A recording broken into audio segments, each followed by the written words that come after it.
कभी आपने सोचा है कि लाइफ में हम छोटे बड़े डिसीजन कैसे लेते हैं? जो हम देखते हैं या हमें दिखाया जाता है कोई जरूरी नहीं कि वो सच हो। जैसे चीज छोटी होती है लेकिन उसकी पैकेजिंग एंड फिनिशिंग इस तरह से की जाती है कि आपको वो बड़ी और भारी लगती है। पान मसाला गुटखा सिगरेट बेचने वाली कंपनियां बड़े बड़े सेलिब्रिटीज से ऐड करा के आपको दिखाएंगे कि जो लोग टैलेंटेड एंड सक्सेसफुल हैं वो लोग इन प्रोडक्ट्स को कंज्यूम करते हैं। प्रॉपर्टी सेल करने से पहले अलग अलग कैमरों से वाइड एंगल के साथ फोटो शूट कराया जाता है ताकि प्रॉपर्टी आपको अट्रैक्टिव एंड लग्जूरियस लगे और आप तुरंत उस डिसीजन को ले सकें। ऐसे हजारों एग्जांपल ऐसे होंगे जहां पर कॉग्निटिव बायसेस को एक्सप्लॉइट करके आपकी डिसीजन मेकिंग को इन्फ्लुएंस किया जाता है।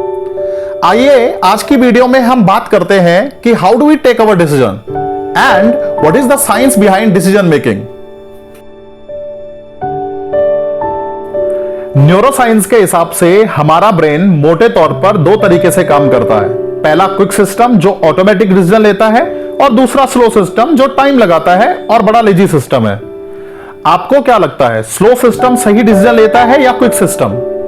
चलो एक सिंपल क्वेश्चन से शुरू करते हैं। 2 + 2 कितना? ऑब्वियसली 4।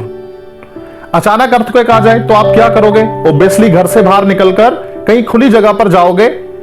ऐसी सिचुएशन में कितना टाइम लगा डिसीजन लेने में? I think few seconds। अच्छा, what do you see in this pic?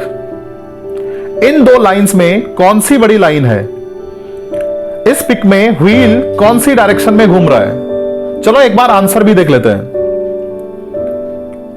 Last के कुछ क्वेश्चंस के answer I am pretty much sure गलत हुए होंगे। ऐसे हजारों डिसीजन हो सकते हैं जिन्हें हम गट फीलिंग्स, हंचेस एंड इमोशंस के बेस पे लेते हैं, जिसे इंट्यूशन भी कहते हैं। चलो फिर से पहेलियां बुझाते हैं। 17 × 19 कितना? इस फिगर में कितने ट्राइंगल हैं? मैथ छोड़ देते हैं। कोविड के दौरान यह डिसीजन लेना कि हॉस्पिटल जाएं या घर पर ही इलाज करें। सपोज आपको गिटार पर कोई पर्टिकुलर म्यूजिक प्ले करना हो या आपसे कहें कि भीड़ में किसी पर्टिकुलर इंसान की आवाज को पहचाने।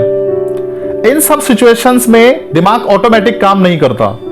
17 × 19 करने के लिए आपको बेसिक मल्टीप्लिकेशन के स्टेप्स यूज करने पड़ेंगे, फिर निकलेगा 17 × 19 323। ट्राइंगल ऐड करने के लिए आपको ज्योमेट्री का नॉलेज याद करना पड़ेगा एंड ध्यान रखना पड़ेगा कि कहीं डबल काउंटिंग तो नहीं कर रहे आप। और बाकी सिचुएशन में भी आपको बहुत केयरफुल रहना पड़ेगा।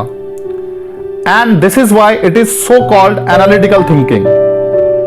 तो मोटा मोटा आपको समझ में आ गया होगा, क्विक सिस्टम इंट्यूटिवली काम करता है जिसके गलत होने के चांसेस बहुत ज्यादा होते हैं, और दूसरा स्लो सिस्टम है जो एनालिटिकल डिसीजन लेता है। Famous Nobel laureate and psychologist Herbert Simon कहते हैं कि intuition actually rapid pattern recognition है and which is controlled by amygdala region of brain, जिसे इमोशनल ब्रेन भी कहते हैं। वैसे तो इंट्यूशन के साथ कोई दिक्कत नहीं, लेकिन कभी कभार इंट्यूशन आपको ज्यादा ऑप्टिमिस्ट या सिंपली ओवर कॉन्फिडेंट बना देती है। उदाहरण के तौर पर आपके स्कूल एंड कॉलेज में ग्रेड्स अच्छे हों और कोई आपसे कहे कि आईएएस की तैयारी करो, आपका तो होना ही होना है, लेकिन ऐसे कितने यूथ ऑप्टिमिज्म के चक्कर में अपनी लाइफ के कई साल खराब कर देते हैं, और सिंपली बिकॉज ज्यादातर मामलों में डिसीजन इमोशनल होता है, ना कि well thought out. Geopolitically speaking, Ukraine Russia war, Israel Palestine conflict and many other countries optimism के चक्कर में कई सालों तक वार में रहकर इतना नुकसान कर देते हैं जिसकी भरपाई करना सच में इम्पॉसिबल है।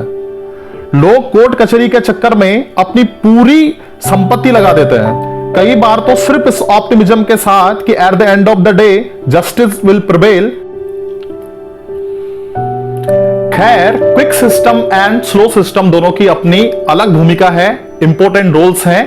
बस quick system that is intuitive decision making के मामले में थोड़ा सा केयरफुल रहने की जरूरत है। अगर मामला बहुत ज्यादा सीरियस है और अगर उसमें तुरंत डिसीजन लेना जरूरी नहीं है तो पहले सभी इंफॉर्मेशंस कलेक्ट कर लें, उनको एनालाइज कर लें और फिर फाइनल डिसीजन लें।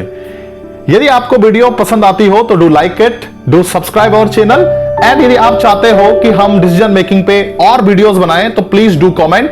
Thank you so very much.